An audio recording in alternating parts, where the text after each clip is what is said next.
Sigurado ka? Sasali ka?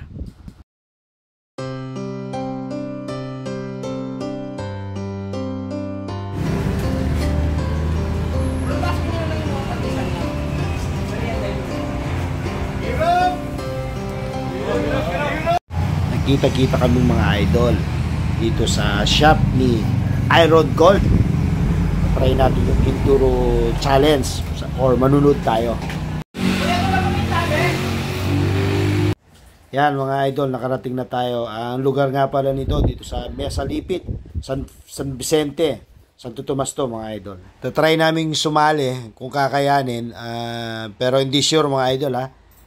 Tatry lang natin. Yan ang mga kasama natin.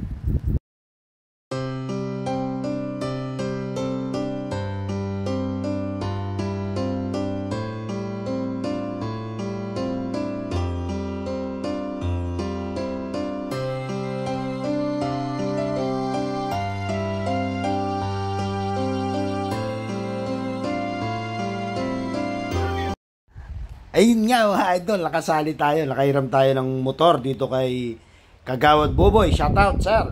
Iniram natin yung kanyang CRF 300. Kung maalala nyo mga idol, nakasama natin sa Mapanuepe to. Yung ginamit natin na CRF na motor, galing din sa kanya. Si Kagawad Boboy ng San Vicente. Shoutout sir, thank you. So ayan, inikot natin mga idol, ewan ko kung ano mangyari pagkatapos. May mga ano pala dito. May mga putik pala na malalalim dito mga idol. Napasubo ko. Gusto kong umatras. Kaya lang, nandito na ako eh. Mapapahiya ako pag umatras ako. So ayan, ito na yung pinakamalalim. Yan, muntik nang mamatay yung motor. Pero inano na lang natin. Kinaya natin. Si Sir Boboy yung nakatalikod na may bag. Yan. Yun. Naano na ako dyan. Malalim na dyan. Unti-unti na ako dyan. Ayan.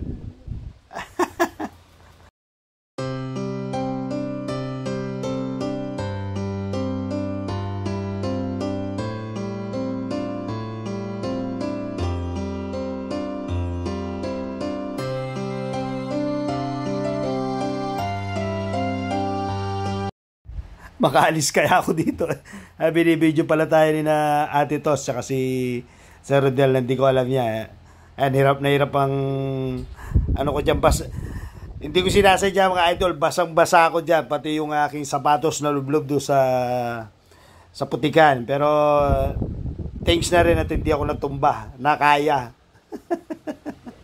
Ayan. At tawanan ako nila sa Russell. Tinitingnan niya yung aking sapatos at saka pantalon. Basang-basa. Hindi siya basa mga idol ha. Putik talaga. Yun, tinuturo ko yung daan. Basang-basa na ako. Kaya mo? Sigurado ka? Tatry mo? Sige, sige.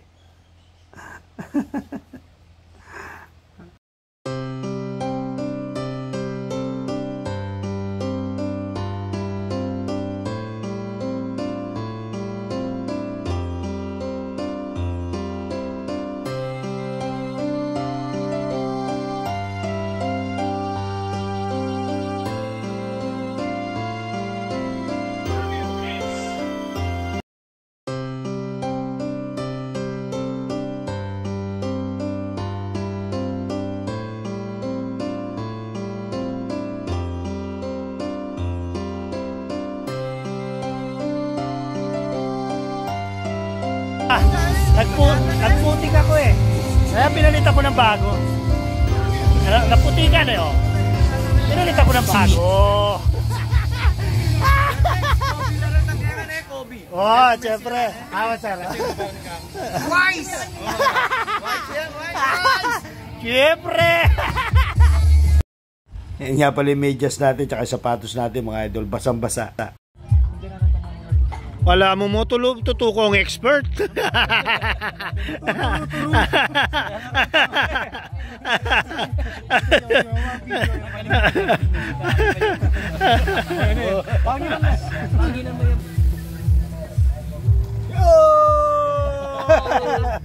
naman sa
Bye.